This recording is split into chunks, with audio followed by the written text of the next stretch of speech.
Buenas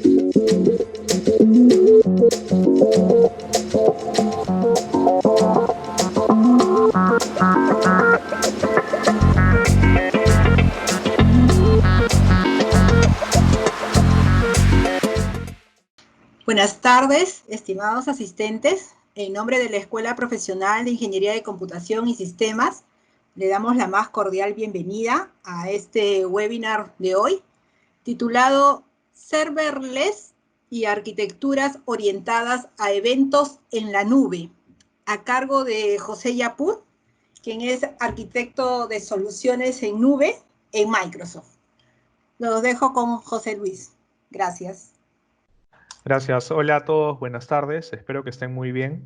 Gracias por su tiempo para la sesión de hoy. Hoy día efectivamente les voy a hablar un poco sobre serverless y arquitecturas orientadas a eventos. Si bien es cierto, cuando hablamos de event-driven o de serverless, pensamos que son buzzwords, tenemos que tener en cuenta que el mercado ha evolucionado y está evolucionando tan rápido que la forma en la que diseñamos soluciones ha cambiado y sigue cambiando, y de hecho hace un año podíamos hablar, por ejemplo, de microservicios y de event-driven architecture orientado a ciertos patrones, y cada vez más vemos esos patrones evolucionando y creándose incluso nuevos. Y ahora cuando hablamos de estas palabras, nuevamente quiero recalcar que no hablamos necesariamente de buzzwords, sino hablamos de cosas que están pasando y que es importante que todos conozcamos.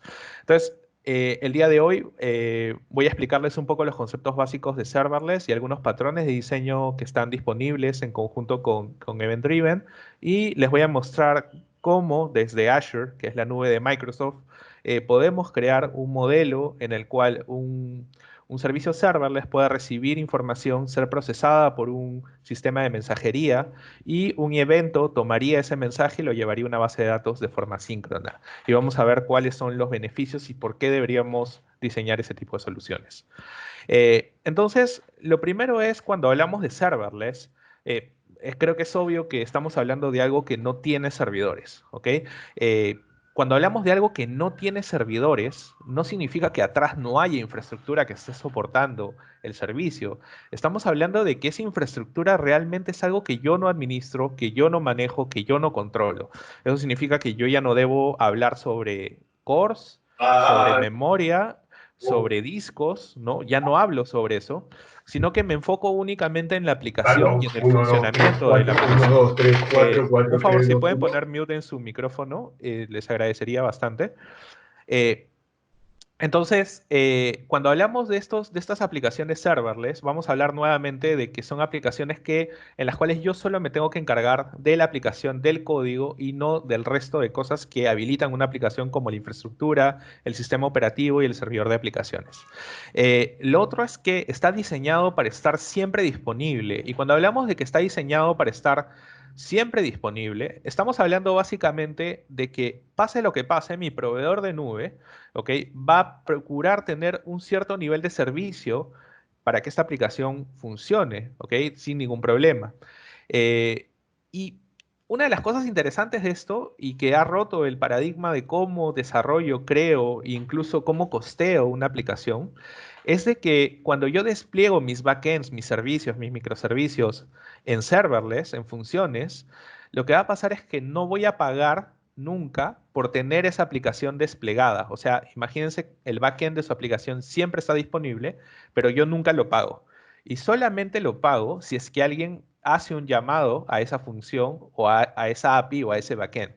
Únicamente en ese caso es que voy a pagar, y voy a pagar únicamente por cantidad de llamados y únicamente por la cantidad de segundos que tardó ese llamado. ¿Ok? No voy a entrar en detalle de cosas que seguramente van a ser más obvias, pero cuando hablamos de funciones, hablamos no de monolitos, de grandes monolitos, sino que hablamos de microservicios, ¿ok? O al menos aplicaciones de 12 factores que están desegmentadas por funcionalidades y que no son grandes monstruos corriendo atrás, porque si no, el modelo de elástico y de siempre disponible y de agilidad podría llegar a romperse, porque hay un elevado tiempo de calentamiento de la función para que esté disponible, ¿no?, para ser usado. Sobre esto de acá, sobre este modelo de serverless, tenemos que reconocer cuáles son los patrones de uso que conviene utilizar al momento de decidir si voy a utilizar o no serverless. Y vamos a ver 4 patrones importantes de uso, ¿no?, de serverless para que todos tengamos en cuenta. El primero es el patrón de uso on-off. Y esto pasa muy seguido, que tenemos ciertos negocios o tenemos ciertos procesos de la organización o de nuestros proyectos internos o de lo que fuera que estamos trabajando, que solamente se ejecutan ciertos días de la semana o ciertos días del mes, ¿ok? Por ejemplo, podrían ser demonios que están corriendo a las 6 de la tarde o a las 8 de la noche para hacer un cierre contable.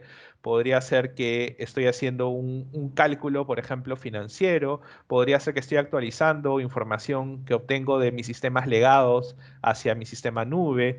O sea, pueden ser muchos escenarios en los que yo tendría ciertos momentos en los que utilizo el servicio y ciertos momentos en los que no los utilizo.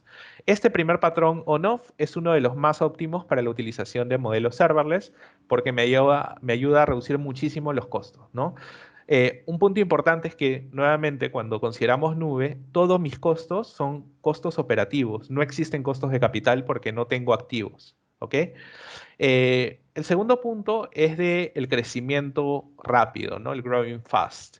Y va a pasar que voy a tener aplicaciones que van a tener un crecimiento que no necesariamente con infraestructura tradicional, con clusters, con servidores físicos o con máquinas virtuales, voy a poder controlar, ¿no? Porque todo eso tiene un límite.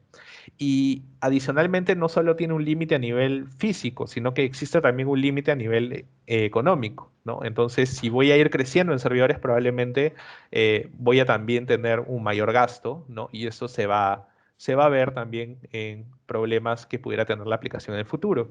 Entonces, el modelo de serverless te ayuda a poder tener un control sobre esos modelos y aplicaciones que están creciendo rápidamente.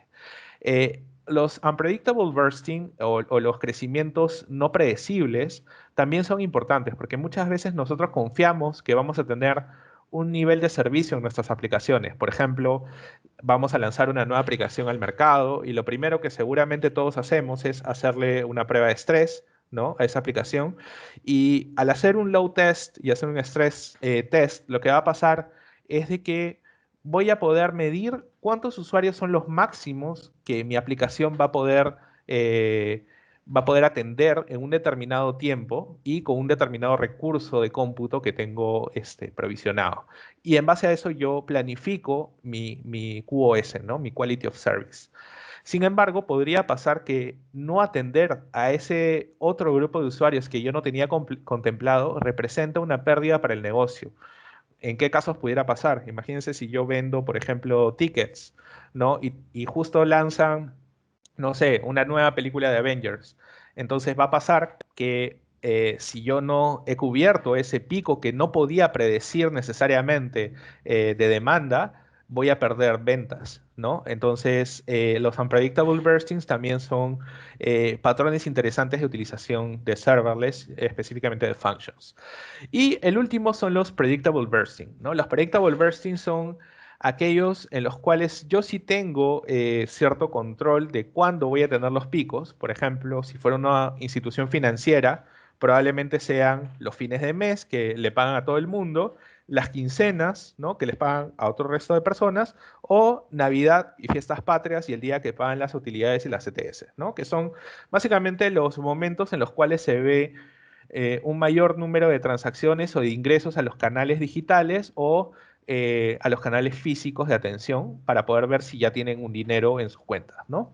Entonces, esos son los bursting predecibles, los picos predecibles, que también son interesantes porque no necesito tener la infraestructura preaprovisionada todo el tiempo, sino únicamente tener la capacidad para poder crecer en esos momentos y decrecer cuando no lo necesite. ¿Ok? Nuevamente, el modelo de serverless es un modelo de costo variable, ¿no? En el que únicamente voy a gastar por lo que uso y si no lo uso, no lo pago. Ahora, hay ciertos patrones de arquitectura, ya no de uso de serverless, que son importantes tener en cuenta. Yo no voy a mencionar todos.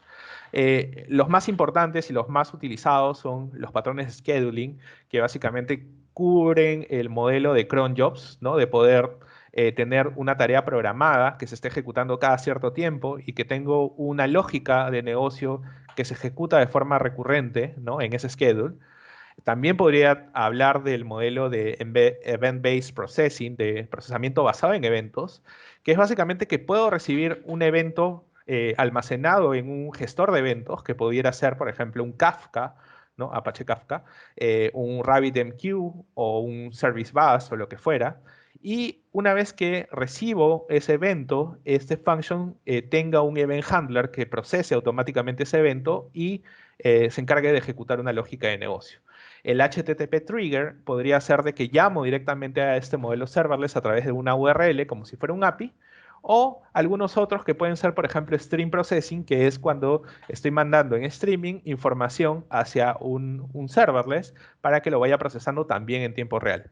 ¿Cuál caso pudiera ser, por ejemplo, un stream processing? Pudiera ser un modelo de Internet de las cosas, ¿no? Imagínense, tengo, no sé, un smartwatch y ese smartwatch tiene una funcionalidad, por ejemplo, de deportes que está guardando información de GPS, de dónde me encuentro, de mis pulsos y etc. Entonces, esa información se manda en streaming a un function para que sea procesado por un stream processor y almacenado en una base de datos, ¿no? Entonces, esos son algunos patrones importantes por el lado de serverless a tener en cuenta. Ahora, es muy importante también mencionar que no se puede hablar de serverless si no se habla de basado en eventos. Porque todo, incluso un HTTP trigger, es un evento, ¿ok? Entonces, ha sido diseñado los modelos de function y de serverless para reaccionar a eventos. Entonces, cuando hablamos de reaccionar a eventos, hablamos de romper un poco el esquema que todos conocemos tradicional en el que el cliente envía un request al servidor y el servidor responde, ¿no? Le manda un response, que ese es el modelo que todos hemos aprendido toda la vida, ¿no? Request, response. Sin embargo, en un modelo basado en eventos, lo que voy a tener en el medio es una capa de distribución. Y esa capa de distribución lo que va a hacer es que estos eventos que están siendo generados, ¿no? Pasen por esta capa de distribución y sean conectados o enviados a distintas fuentes, procesos o clientes para que puedan reaccionar, ¿no? Reaccionar ante una acción. Entonces, ¿cómo pudiéramos entender este modelo desde un punto de vista real? Imagínense que ustedes van a crear nuevamente, vamos al esquema de tickets, ¿ok? Ustedes van a crear un esquema de tickets y van a vender entradas para un evento, ¿ok? Ustedes ya saben que tienen, por ejemplo, un inventario de 100 entradas para este evento. Entonces, lo que hacen es, en vez de pegarle al core, que es el que gestiona las entradas abajo en el on-premises, lo que hacen es mandan un mensaje con la transacción a una capa de distribución. Ese mensaje con la transacción se va a procesar de forma asíncrona en el core, o sea, en el on-premises, de tal forma que cuando esa transacción haya terminado, el estado de esa transacción es actualizada en esta capa de distribución y luego es enviada una respuesta al cliente con la confirmación o el rechazo de la compra, ¿no? Entonces, ese es un modelo en el cual no hago un request response, sino que hago algo similar a lo que hacemos nosotros cuando nos hablamos por Messenger o por WhatsApp, ¿no? Yo te escribo a ti por WhatsApp un mensaje y tú no me vas a responder en ese instante, ¿no? Tú probablemente vayas a tardar unos segundos en leer el mensaje y luego me vas a responder. Bueno, el WhatsApp en ese momento se convierte en la capa de distribución y tú y yo somos los generadores y consumidores de mensajes, ¿no? Básicamente ese es el modelo que busca tener una arquitectura basada en eventos. Ahora, para entender basado en eventos es importante también entender dos conceptos básicos, colas y tópicos, ¿ok? Y básicamente vamos a hablar de colas como un modelo de first in, first out o FIFO. ¿Ok? O sea, el primer mensaje enviado es el primer mensaje procesado. Esa es la característica que me ayuda a que el procesamiento de los mensajes sea estructurado, se haga en orden. ¿Ok? Adicionalmente a esto es un proceso asíncrono. ¿Por qué? Porque el que envía el mensaje, ¿no? Va a dejar el mensaje en una cola y de forma asíncrona un receptor lo va a procesar. Y tiene capacidades de publicar y suscribir. O sea, yo puedo publicar un mensaje y puedo tener un grupo de suscriptores, o sea, que se suscriben a una cola esperando recibir un mensaje. Sin embargo, este es un proceso como decir, vamos a entrar a la FIA y todas las personas que entran a la FIA entran haciendo una cola lineal por la única puerta, por ejemplo, imaginando que hay una sola puerta, ¿no? En la fontana. Sin embargo, en la vida real pudiera pasar que tengamos que tener más de una cola. Y en ese más de una cola, lo que va a pasar es que voy a tener que ya no hablar de colas, sino de tópicos, ¿ok? Donde puedo tener una persona, un cliente, un canal, un API, lo que fuera, que envía, y este mensaje es categorizado en 3 colas, en 4 colas, en 5 colas, en 2 colas, ¿no? Y eso va a representar que voy a tener múltiples receptores de esos tópicos para poder procesar la información. Y esto para mí sería equivalente a, en vez de hacer una sola cola para entrar por la fontana, tener una segunda cola para entrar por la puerta trasera de la FIA, ¿no? Entonces, de esta forma puedo optimizar también la entrega de mensajes y es particularmente de mucha ayuda cuando tengo un número grande de recibidores o de consumidores de los mensajes que estoy procesando. Ahora, todo esto funciona siempre y cuando el que procesa el mensaje esté activo. Si no está activo, lo que va a pasar es que va a ser lo mismo de siempre. Voy a obtener siempre un error y el mensaje se va a quedar ahí o se va a perder. Y es por eso que cuando hablamos de arquitectura basada en eventos, también hablamos de patrones de reintentos, ¿ok? Porque el mensaje pudiera pasar que tiene que ser enviado a su dependencia, pero la dependencia no está disponible en ese momento. Entonces el patrón de reintento va a reintentar, de forma redundante, procesar esa transacción muchas veces hasta que la dependencia esté lista. ¿Cuándo podría pasar eso? Veamos otro caso. Soy una compañía de seguros y te emito una póliza de seguros, ¿ok? Entonces tú entras a la web, cotizas, por ejemplo, el seguro de tu auto, ¿no? Y lo que va a pasar es que tienes que irte hasta el core para emitir la póliza. Sin embargo, el cliente solo deja el mensaje, ¿ok? Y luego un proceso que está en el on-premises se encarga de procesar ese mensaje y mandarlo al core on-premises. Pero imaginemos que falla ese proceso de mandarlo al core on-premises. Entonces, lo que va a pasar es que ese mensaje se va a persistir en la cola, ¿ok? Y internamente va a haber un proceso de reintentos que la cola misma va a manejar hasta que el mensaje salga de la cola, hasta que se salga del procesamiento. Y en ese momento podría decir y confirmar de que el mensaje fue procesado y fue recibido. ¿Ok? Entonces ese patrón de reintentos es muy importante cuando implementamos arquitecturas de este tipo. Adicionalmente a eso, y ya para terminar antes de la demo, sorry por la parte pesada de la teoría, pero es importante que todos la conozcamos, es el patrón de competencia de consumidores. ¿Ok? Hemos hablado de que podemos tener una cola, pero hemos hablado de que tenemos un consumidor de esa cola. En el patrón de competencia de consumidores, yo mando muchísimos mensajes de múltiples lugares y deben ser procesados esos mensajes en diferentes cores, en diferentes soluciones o procesos que podría tener. Sin embargo, pudiera pasar que tengo tantos mensajes que incluso el procesador del mensaje termina siendo saturado. Entonces, lo que hago es utilizo un concepto de nube que es el concepto de elasticidad, de escalamiento horizontal, o sea, de crecer en número de instancias que atienden un mismo proceso. Entonces, en vez de tener uno ahora, podría tener 3, 4, 5 consumidores de esos mensajes de cola. De tal forma que en vez de procesar de uno en uno, puedo procesar de 4 en 4, de 10 en 10, de 100 en 100, dependiendo de cuánto quiera procesar al mismo tiempo. ¿Y cómo garantizo que un mismo mensaje que está en una cola no sea procesado por 2 réplicas al mismo tiempo? Porque cuando hablo de una arquitectura basada en eventos con mensajes, siempre voy a hablar del famoso peak lock. ¿Ok? El peak lock lo que hace es, si es que algún consumidor tome ese mensaje, automáticamente la cola oculta ese mensaje para el resto de consumidores, cosa que ya no lo pueden tomar y no lo pueden ver. Y si es que resultara que este consumidor falla en procesar ese mensaje, lo que va a suceder es que ese pick lock se va a desactivar y va a volver a estar ese mensaje en cola disponible para que los otros consumidores puedan intentar procesarlo. ¿Ok?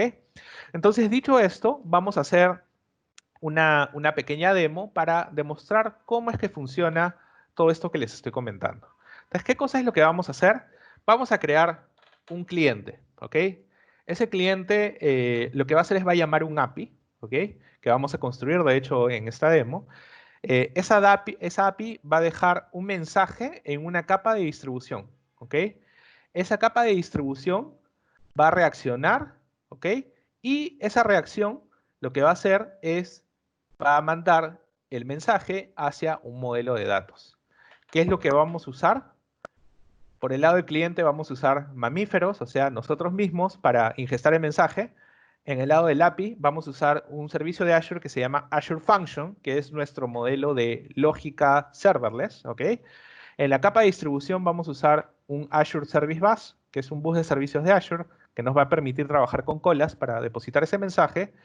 En la reacción vamos a trabajar con Logic Apps, que es un componente de programación reactiva, que lo que va a hacer es reaccionar ante un cambio, que en este caso va a ser el mensaje que reciba la capa de distribución, y lo va a depositar en la base de datos. ¿Ok? Entonces, ahora que ya estamos, voy a cerrar por acá y vamos a irnos al portal de Azure. Entonces voy a abrir mi navegador, vamos a entrar a portal.azure.com. Y lo primero que vamos a hacer, porque demora aproximadamente unos 10 minutos en crear, cosa que ganamos tiempo, es crear la base de datos. Entonces voy a irme a crear un recurso y voy a seleccionar Azure Cosmos DB.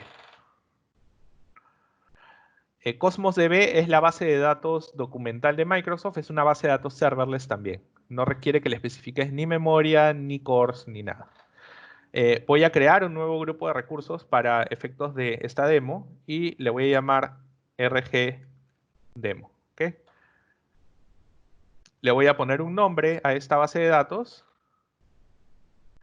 Se va a llamar BD Demo P01.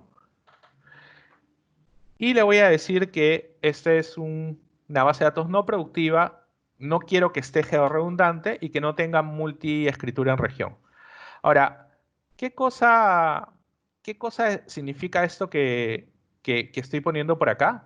Básicamente, cuando yo creo una base de datos en la nube, una base de datos, de hecho, documental, lo que va a pasar es de que yo tengo la opción de poder elegir cómo está replicada en distintas regiones de la nube. O sea, la nube, por ejemplo, en el caso de Azure, tiene 54 regiones. Entonces yo puedo tener esa base de datos replicada con data no solo de lectura, sino también de escritura en esas 54 regiones al mismo tiempo, con 5 milisegundos de latencia entre una región y otra, ¿no? De tal forma que si fallara una región completa, que son una región en Azure son 6 data centers, podría recuperarme automáticamente sin que haya un downtime en una región secundaria, ternaria, cuaternaria y así sucesivamente, dependiendo de la criticidad de la aplicación. ¿Ok? Entonces quería mencionarles ese detalle porque me parece interesante también de que tenemos esa resiliencia que estamos buscando en la arquitectura. Así como hemos creado la base de datos, vamos a crear también el componente lógico serverless que nos va a ayudar a ejecutar esto. Así que nos vamos a ir a este componente que se llama Function App, ¿no? Y en el componente Function App vamos a seleccionar el grupo de recursos demo, que es el que habíamos creado hace un ratito, y vamos a ponerle un nombre a esta cuenta donde voy a poner todas mis distintas funciones serverless. Entonces le vamos a llamar, por ejemplo, demo P01. Nos va a pedir un runtime y yo le voy a poner Netcore, pero pueden ponerlo con Node.js o Python o Java o cualquier otro. ¿Ok? Y lo voy a poner en el este de Estados Unidos, al igual que la base de datos. Tenemos varios modelos de despliegue, ¿ok? Tenemos el modelo Consumption, el modelo Premium o el modelo App Service Plan. ¿Ok? Cuando yo hablo del modelo Consumption, voy a hablar de un serverless real. Significa que esto se va a ejecutar únicamente si alguien lo utiliza y voy a pagar por uso. Y de hecho, un function me brinda 1 millón de llamados al mes gratuitos que se renuevan todos los meses, ¿no? Si yo voy al Premium, también es un modelo serverless, pero mis funciones vienen precalentadas. ¿Qué significa? Que si deja de un usuario o una aplicación usar ese serverless, esa función, no va a tener un tiempo de calentamiento, sino que automáticamente va a estar disponible. Y por último, si yo quiero pagar un precio fijo, tengo la opción App Service Plan, que esto ya no llega a ser serverless, ¿no? Entonces vamos a dejarlo en Consumption. Y vamos a darle crear. ¿Qué más necesitábamos en nuestra arquitectura? necesitábamos un bus de servicios, ¿no? El bus de servicios va a ser el encargado de poder manejar los mensajes que yo voy a enviar. Así que vamos a añadir un nuevo bus de servicios. Nos vamos a crear recurso y vamos a escribir acá Service Bus. Entonces vamos a buscar el componente Service Bus. Acá tenemos el componente Service Bus de Azure. Le damos clic en crear. Y nuevamente vamos a seleccionar el mismo grupo de recursos que es el grupo de recursos demo. ¿Okay? Vamos a ponerle de nombre demo p01.servicebus.windows.net. Lo vamos a poner en el este de Estados Unidos, al igual que el resto. No es bueno que tengamos recursos en diferentes regiones porque generan latencia entre sí. Lo recomendable es que todos los recursos de una misma arquitectura estén en la misma región y si voy a usar multiregión, en la región secundaria. ¿Ok? Entonces, vamos a irnos al modelo básico porque no necesito más que esto. Y vamos a darle clic a crear. Entonces, ya tenemos en realidad casi todo. Lo único que nos está faltando ahora es el procesador de eventos, ¿no? Este modelo de reacción que nosotros le llamamos en Azure Logic Apps. Entonces, ese último componente es lo que voy a crear. Vamos a darle clic a crear recurso y voy a seleccionar en integración el componente Logic App. Entonces lo mismo, selecciono el grupo de recursos demo, le voy a poner un nombre y lo voy a poner en la misma región que es el este de Estados Unidos 2. Listo. Entonces, esto de acá representa crear absolutamente toda la infraestructura necesaria para que este servicio funcione. ¿Ok? No necesito hacer nada más. Entonces vamos a partir con el código. Para esto, yo tengo ya un código de ejemplo. Ustedes pueden encontrar el código de ejemplo que voy a utilizar el día de hoy en GitHub. Lo pueden encontrar en mi cuenta de GitHub, que es jyapurv. Y van a encontrar acá un repo que es Azure Live. Este repo Azure Live va a tener una carpeta que dice clase 3. Y aquí van a poder encontrar el código que les voy a mostrar el día de hoy. ¿Sí? Cosa que no tienen que capturar pantalla. Para hacer esto, yo voy a abrir mi consola, ¿sí? Por cierto, estoy usando Windows y Windows, no sé si saben, pero trae el terminal de Linux embebido con Windows Subsystem for Linux. Estoy usando la versión 2 y seguramente se acordarán muchos de la consola de Windows que era DOS, ¿no? O PowerShell. Bueno, ahora ha evolucionado, se llama el Windows Terminal y como pueden ver parte en mi caso en Linux, pero si quisieran también pudieran configurar un Cloud Shell o un Command Prompt o un PowerShell acá mismo y tenerlo separados por pestañas, ¿no? Está súper bueno, se los recomiendo. Entonces yo voy a abrir el proyecto que ya tengo. Escribo la sentencia code porque eso abre mi Visual Studio Code o mi VS Code. Y voy a tener acá este proyecto ejecutándose, ¿no? Donde tengo un código de demo que lo que hace básicamente es recibe una cadena de conexión al bus de servicios, el nombre de una cola, y lo que hace es, en caso de que llames a esta función, en caso de que llames a la función, si es que el contenido del request, que se llama nombre, name, no está vacío, automáticamente lo encola en un bus de servicios, ¿no? Este encolamiento lo que va a hacer es va a mandar el mensaje en formato UTF, ¿no? UTF-8. Y lo envía de forma asíncrona hacia Azure Service Bus. Esto es un modelo de aplicación serverless que está definido por el nombre de la función. Entonces, tenemos que obtener estos dos valores, ¿no? El connection string del Service Bus y el nombre de la cola. Entonces, lo que yo voy a hacer es, voy a entrar a mi panel de Azure, voy a conectarme al grupo de recursos que había creado y acá voy a tener mi Service Bus namespace, ¿no? El namespace del bus de servicios. Entonces lo primero que tengo que hacer es, este namespace necesita contener una cola, ¿ok? Para poder procesar los mensajes. En este momento no tiene ninguna. Entonces me voy a ir acá a la opción que dice colas, ¿ok? En esta opción que dice colas, lo que voy a hacer es voy a agregar una nueva cola. Y vamos a darle un nombre, por ejemplo, le podemos llamar esa cola demo, ¿ok? Ahora, ¿cuánto tiempo? Primero, ¿Cuánto máximo puede contener esta cola? Puedo especificar hasta 5 gigas, o sea, hasta 5 gigas de mensajes en esta cola. ¿Y cuánto tiempo, y esto es importante, cuánto tiempo va a durar este mensaje en la cola? ¿Se acuerdan que les dije que esto es para procesar eventos en caso de que algo fallara on-premises también o alguna dependencia fallara? Pues pudiera llegar a fallar mucho tiempo, como 14 días, no lo sé. La cosa es que la transacción no se pierda. Entonces yo puedo especificar cuál es el tiempo máximo que ese mensaje va a vivir antes de que se elimine automáticamente. Y se acuerdan que también hablamos del patrón de competencia de consumidor o el Competing Consumer Pattern. Ese patrón hace un lock, ¿no? Hace un pick lock del mensaje para que nadie lo pueda ver. Bueno, ¿hasta cuánto lo puede retener un consumidor? ¿Hasta 30 segundos? ¿Hasta un minuto? ¿Hasta una hora? ¿Hasta cuántos días? Yo puedo también definir eso de acá. Yo no voy a realizar ningún cambio. Voy a darle clic en crear.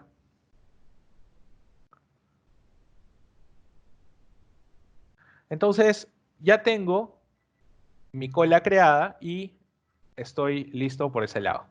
Entonces, ¿qué es lo que falta ahora? Necesito crear una política para poder comunicarme con este Service Bus, ¿no? Y tener una cadena de conexión. Entonces, lo que voy a hacer es voy a irme a esta opción que dice Share Access Policy.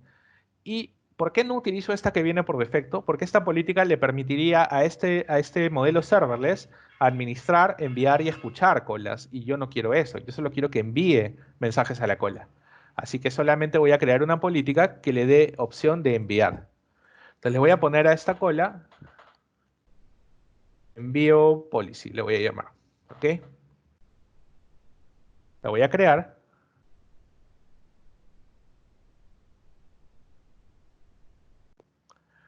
Y ahora que he creado, voy a tener, si se han dado cuenta, este claim que es únicamente send. Y si le doy clic, me va a botar la cadena conexión en unos segundos. Listo.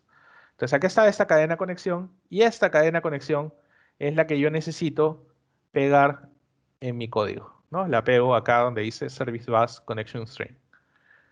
Listo. ¿Qué más necesito? Necesito el QName, ¿no? El nombre de la cola.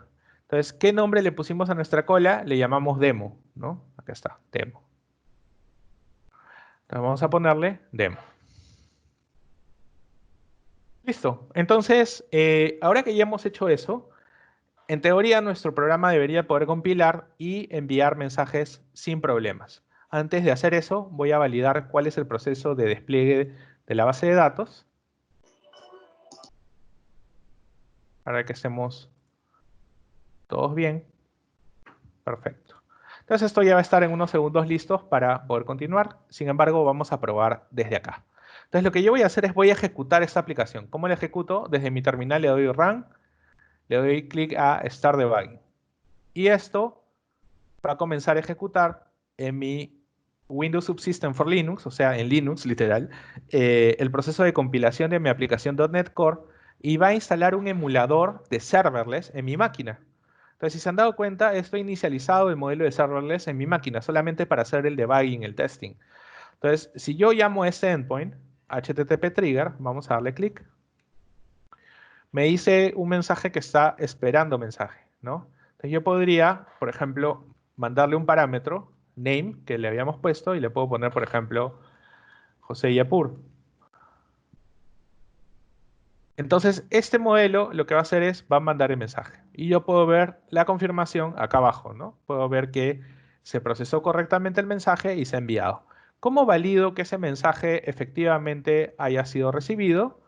Pues es muy fácil, ¿no? Yo puedo irme hacia el bus de servicios que había creado, irme a la cola que había creado, y voy a poder ver en esa cola que tengo un mensaje activo, ¿no? O sea, un mensaje que todavía no ha sido procesado.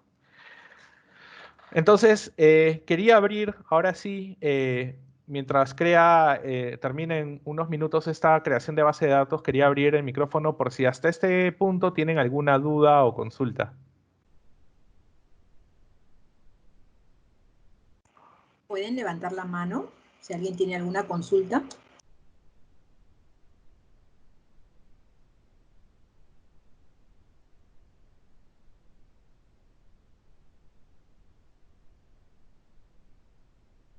Ok. Bueno, creo que no hay ninguna consulta. Si no hay ninguna, voy a continuar. Se ve bien mi pantalla, sí se llegan a leer los textos, ¿cierto? Sí. Perfecto. Entonces, bueno, si no hay ninguna consulta, vamos a la siguiente parte. Ya tenemos vamos a ponerlo por acá, ¿no? Ya tenemos hecho esto. Tenemos que alguien, un mamífero, envió a un API información, ¿no? Vamos a mandarlo al back para que no moleste. Tenemos que ya alguien mandó información hacia un API y esa información se almacenó en un bus de servicios, ¿no? Entonces, hasta ahí ya estamos, digamos, cubiertos en la primera parte de... Vamos a ponerlo por acá, ahora sí. En la primera parte de nuestra demo. Entonces, ahora nos falta que este mensaje que fue enviado al bus de servicios reaccione, ¿no? Con un componente de reacción que es LogicApps para que sea insertado en la base de datos. Entonces, vamos a hacer algo muy sencillo. Vamos a ir a nuestra base de datos, ¿ok? A nuestra cuenta de Cosmos DB, que es una base de datos documental, ¿no? Y vamos a crear nuestro contenedor de información, ¿ok? Entonces, ¿cómo hacemos eso? Vamos a crear un nuevo contenedor. La base de datos se va a llamar BD Demo. Y el contenedor se va a llamar, por ejemplo, si el valor que estamos mandando es name, tal vez cliente, ¿ok? ¿Cuál es el nombre de la partición? Le vamos a poner ID, ¿ok? Le damos clic a OK y acabamos de crear básicamente una base de datos en Cosmos DB y si no están familiarizados con el concepto de no relacional, esto vendría a ser como una tabla, ¿no? Una tabla cliente, digamos. Entonces vamos a esperar unos segundos y listo, ya tenemos nuestra tabla cliente, ¿no? Entonces lo primero es, vamos a tener que enseñarle a esta base de datos cuál es el modelo que vamos a utilizar. Entonces, para poder enseñarle este modelo, yo voy a agregar un nuevo elemento, ¿ok? Y le voy a llamar, por ejemplo, a este elemento con su estructura de datos. Por ejemplo, name, por nombre, y el valor va a ser, vamos a poner, por ejemplo, demo nombre, ¿ok? Entonces, esta es la estructura. Entonces, si yo guardo este componente, este elemento, voy a tener demo nombre, el identificador que se genera automáticamente y información autogenerada por mi base de datos. ¿Ok? Entonces, básicamente solo para tener una estructura. ¿Ok? Entonces, ahora que ya tenemos la estructura en la base de datos, nos falta la última configuración, que es nuestro modelo reactivo, el que reacciona en el evento, que es nuestro Logic Apps. Entonces, les voy a mostrar qué fácil es poder reaccionar a un evento. Lo primero es, si entro al componente de Logic Apps, me va a decir a qué quiero reaccionar. Yo le voy a decir que quiero reaccionar a un mensaje recibido en un bus de servicios. Entonces le voy a dar clic.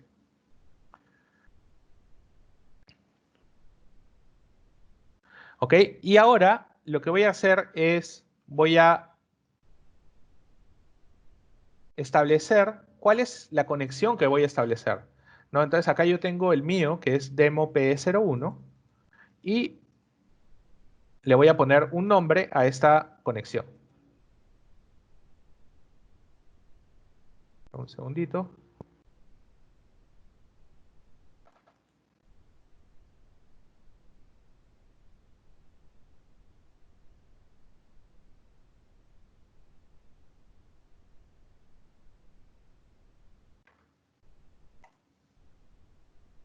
Ok, entonces le voy a poner un nombre a esta conexión. Voy a seleccionar demo P01.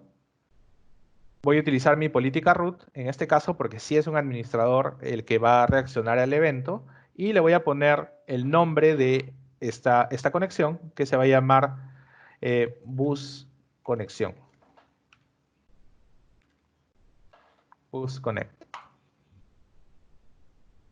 ¿Ok? Entonces vamos a crear esa relación de confianza y luego lo siguiente que me va a decir es ¿de qué cola vas a escuchar? Y acá nos va a mostrar la cola que habíamos creado, que era la demo.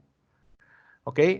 Y luego, ¿cada cuánto vas a chequear por elementos? Esto no es necesario que lo llenen. Yo lo voy a poner en un valor bajo de 3 segundos, pero solamente para efectos de la demo. Esto igual va a reaccionar ante un evento. El timer no es necesario. Ok, ¿cuál es el siguiente paso? Una vez que has recibido un mensaje, ¿qué es lo que necesito hacer?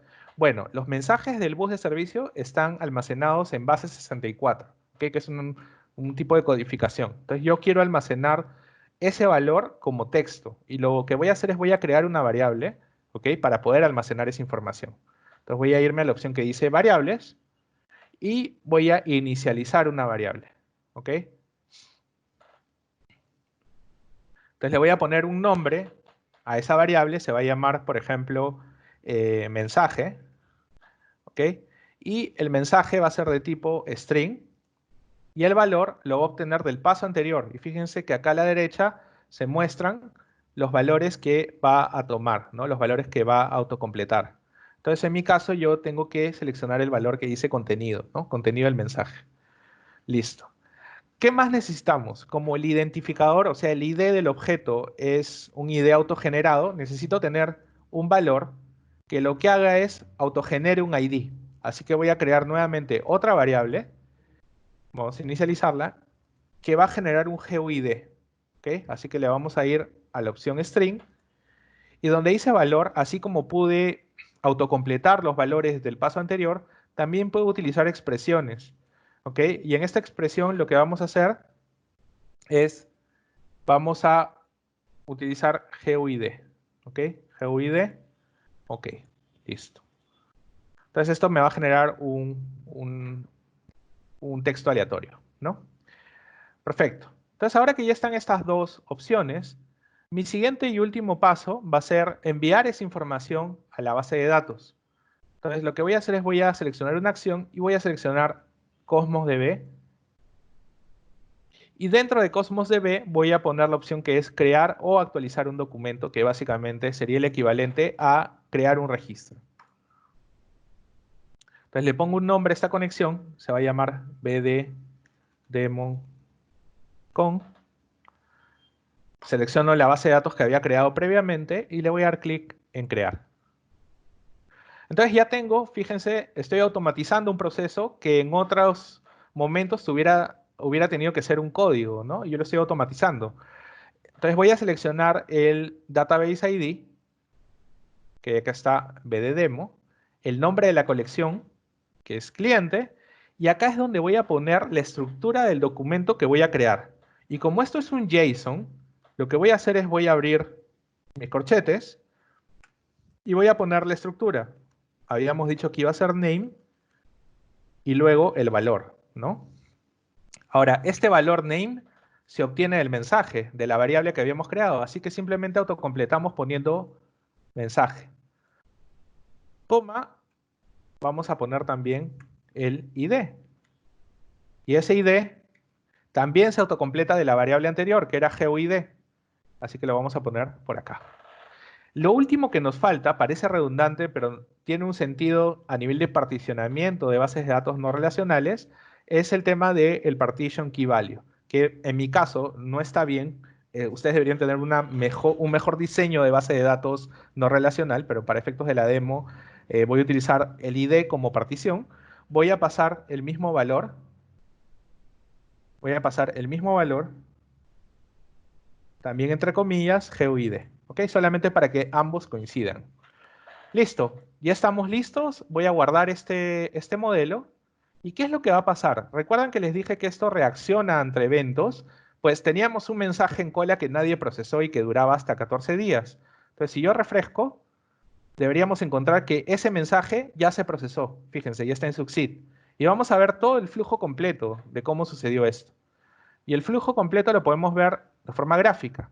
Recibió el mensaje, acá está el contenido, que es contenido encriptado en base 64, lo convirtió en texto, acá está el valor José Yapur, que es el que habíamos puesto acá, ¿se acuerdan? Inicializó una variable aleatoria, GUID, y finalmente creó un documento en la base de datos, ID y nombre. Entonces vamos a ver si efectivamente eso se guardó en la base de datos o no. Me voy a conectar a mi base de datos, me voy a ir a la opción de cliente, y vamos a ver todos los elementos que estén creados, ¿no? Y acá tengo el elemento José Yapur y el que creamos inicialmente que era demonombre. Entonces, para probar que realmente esto sea reactivo ante eventos, yo voy a poner ahora otro nombre. Vamos a poner, por ejemplo, Waldi. Entonces vamos a enviar este mensaje a mi cola y en unos segundos, cuando yo refresque, fíjense, esto casi pasó en tiempo real, van a ver que este valor también se almacenó en base de datos. Entonces, de esta forma demostramos que podemos tener un procesamiento completamente asíncrono entre el que escribe y el que escribe en una capa de distribución y el que recibe y manda a una base de datos o una dependencia en core. Entonces, eso era lo que les quería mostrar el día de hoy. Eh, no sé si tienen alguna duda o consulta que me quieran hacer llegar. Recuerden que con este alias jyapurb pueden encontrar mi cuenta de GitHub y también me pueden encontrar en LinkedIn o en Twitter. No sé si les queda alguna duda. José Luis, si yo tenía una pregunta, entonces, ¿cuándo se debería usar serverless y cuándo Kubernetes? Bueno, usamos serverless cuando necesitamos o tenemos cualquiera de estos 4 patrones que les había comentado, ¿no? Déjenme regresar rápidamente a ese slide. Cuando tenemos un comportamiento de on-off o tenemos un crecimiento muy rápido que no podemos controlar o simplemente no podemos predecir la demanda que va a tener nuestra solución. En esos casos, este concepto en nube se llama burst, ¿no? Se llama bursting. Y este bursting básicamente es algo que se puede salir de control en una operación de TI. Y es por eso muy importante que tratemos de utilizar mecanismos como serverless para poder manejar esos picos. Adicionalmente, va a pasar en muchos casos que Kubernetes llega a ser demasiado para ciertas funciones. Por ejemplo, imaginemos que necesitamos crear un microservicio de registro de clientes. Y seguramente ese microservicio de registro de clientes necesita dónde ejecutarse, infraestructura dónde correr y poder escalar.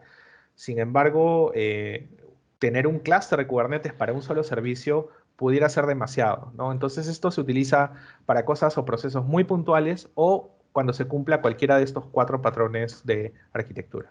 Entonces, desde tu experiencia profesional, ¿cuál es el camino de un arquitecto de soluciones? Si nos puedes comentar, ya que tenemos en la audiencia estudiantes de todos los ciclos y también egresados. Sí, claro. De hecho, hay un path en la arquitectura de soluciones. La arquitectura de soluciones está entre la arquitectura empresarial y la arquitectura técnica, ¿no? Entonces es como que un camino medio de alguien que entienda el negocio y la estrategia del negocio, pero que también puede proponer soluciones, ¿no? Y diseñar soluciones en conjunto con arquitectos técnicos. Entonces un punto medio, digamos, entre ambos mundos. Sin embargo, para llegar a arquitectura de soluciones, primero has tenido que ser un arquitecto técnico, ¿no? Y la arquitectura técnica tiene creo que varias etapas que uno tiene que cumplir, ¿no? La primera, inevitablemente, es el de desarrollo de software, ¿no? Mucha gente seguramente debatirá conmigo sobre la necesidad de que haya desarrollado software en el pasado para ser arquitecto, pero yo les puedo decir que en el mundo de hoy día todos debemos ser desarrolladores, ¿no? Y si es que no somos desarrolladores, nuestra curva de aprendizaje o nuestro involucramiento en proyectos complejos va a ser mucho más difícil, ¿no? Entonces el desarrollo de software es una base que todos debemos tener. La siguiente parte es de análisis de infraestructura, ¿no? Puede sonar contrario el hecho de software e infraestructura, pero en el mundo de hoy hablamos mucho de infraestructura como código, ¿no? Entonces ya no hay esa brecha de yo soy el de operaciones, infraestructura y yo soy el developer, sino que ahora todo se está definiendo a nivel de código y es importante el análisis de infraestructura dentro de mi curva de mi path, digamos, de evolución tecnológica. El análisis de software es importante porque para entender los requerimientos funcionales y no funcionales y entender cómo implementar una solución y diseñar una solución, tengo que entender también cuál es el problema que tengo que resolver, ¿no? Y cómo lo voy a resolver. Entonces, el análisis de software es importante para luego llegar a la automatización y finalmente a la arquitectura de software, ¿no? Y dentro del proceso de arquitectura de software, finalmente puedo ir llevando un poco más de negocio hasta convertirme en un arquitecto de soluciones. Y si es que ya me quiero enfocar únicamente en el negocio y un poco transcribir las necesidades de negocio a soluciones, también puedo orientarme a arquitectura empresarial. Tenemos una pregunta de Jonathan. Sí, hola, buenas tardes, José. Buenas tardes. Felicitarte y agradecerte por compartir estos conocimientos con nosotros. Mi pregunta iba a ser relacionada al tiempo ese inicio frío que yo recuerdo hace varios años cuando me tocó probar este tipo de arquitectura. Mientras iniciaba el contenedor, pues había una penalización en tiempo para obtener una respuesta. Sin embargo, cuando vi que hacías la demo, observé que había un plan de suscripción que ya como que precalentaba, ¿verdad? Las funciones Sí. y nos quitaba ese tema de encima. Entonces eso como que me quitó la duda. Sin embargo, estuve pensando un poco sobre el serverless en las bases de datos relacionales específicamente. Y me da la impresión, por favor aquí te voy a pedir que me corrijas porque yo no soy el experto en este tema, pero me da la impresión de que en una base de datos relacional, serverless, no necesariamente va a ser factible para todos los escenarios, porque una base de datos de este tipo se va a estar prendiendo y apagando conforme se vaya usando el servicio. Entonces me da la impresión de que si una base de datos serverless se apaga, se va a tener nuevamente este problema del cold start después de que se intente volver a utilizar. Por favor, corrígeme si es que hay algo así como el precalentar también para las bases de datos o si la opción es ya usar una instancia aprovisionada. Sí, de hecho es Sí, un de hecho buen es un buen punto. punto. A ver, Eh, un segundito que me escucho a mí mismo. Voy a mutear. Ya, listo. De hecho, sí existen bases de datos relacionales serverless. Estoy compartiendo acá, por ejemplo, en el caso de SQL, también funciona para Postgres y para MySQL en el caso de Azure. Y efectivamente tiene un tiempo de hit time para poder reiniciar el servicio de base de datos. Pero sí hay una diferencia importante con respecto al function. El function en un modelo consumption puro, si es que no estoy usando las premium function que están precalentadas, puede llevarme hasta 30 segundos, ¿no? en poder encender el servicio y tenerlo disponible. En el caso de base de datos no es así. En el caso de base de datos, el proceso de refrescar o de calentar una base de datos demora entre 1 y 2 segundos, ¿no? Y ese es uno de los principales, digamos, puntos por los cuales se implementó esta tecnología también en base de datos dentro de Azure, ¿no? Hay un proceso de ingeniería atrás que podríamos discutir más adelante, pero que hace que este proceso de inicio sea mucho más rápido. ¿Por qué lo hace? Porque la innovación que se ha hecho es que el estado, tanto a nivel de memoria como a nivel de configuración, se almacene en un isolated storage persistente que es independiente del cómputo.